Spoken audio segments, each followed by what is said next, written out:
É um princípio constitucional, né? Você tratar os iguais de forma igual, artigo 5º da Constituição, cláusula pétrea, e os desiguais desigualmente na medida de sua desigualdade, né? Isso aí é a questão da equidade, está lá previsto no artigo 5º da Constituição. A gente só está destrinchando para casos específicos. Ano passado a gente escreveu 2 manuais sobre os neurodivergentes, né? E outro sobre os autistas, que é um neurodivergente também.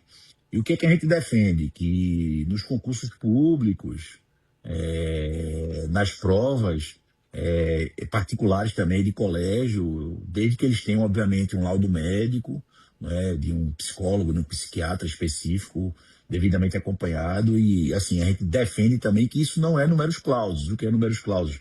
Só vão ser neurodivergentes aqueles previstos em lei, porque a ciência evolui.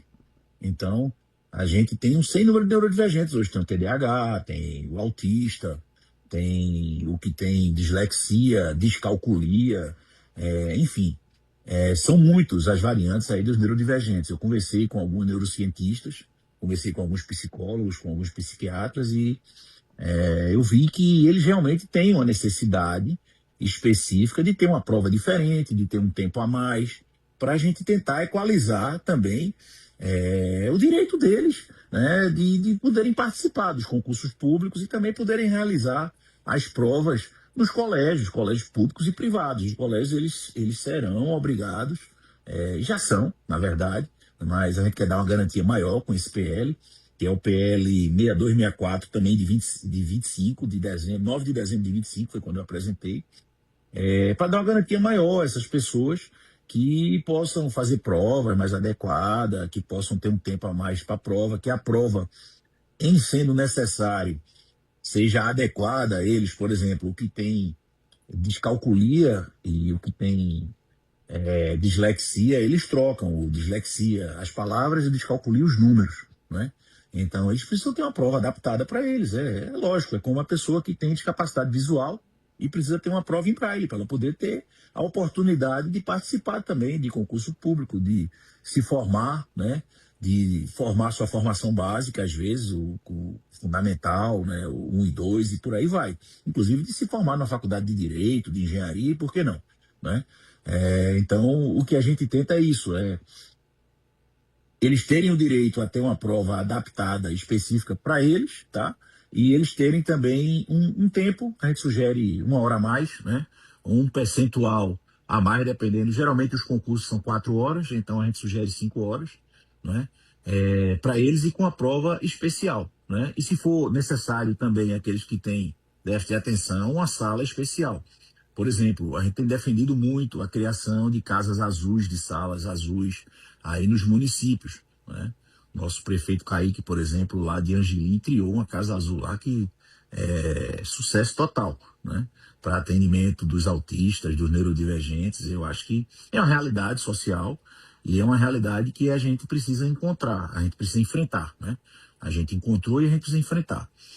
Na hermenêutica jurídica, lá quando a gente estudou, e eu também já lecionei hermenêutica, a gente costuma dizer que a gente tem um fato social, esse fato tem uma valoração social, cultural, e a gente precisa criar uma norma para tentar proteger aquele fato.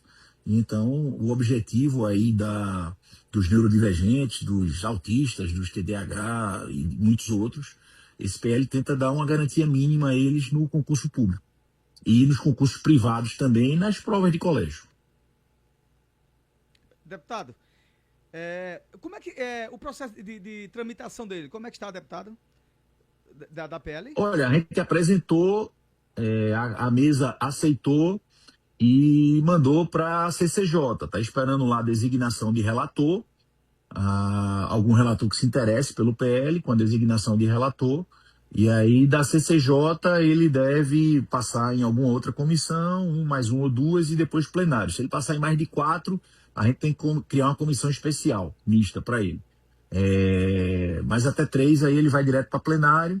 Se for o caso, também a gente pode pedir urgência e da CCJ ele pode ir direto para plenário. Mas a gente também não pode pedir urgência de todos os PLs, né?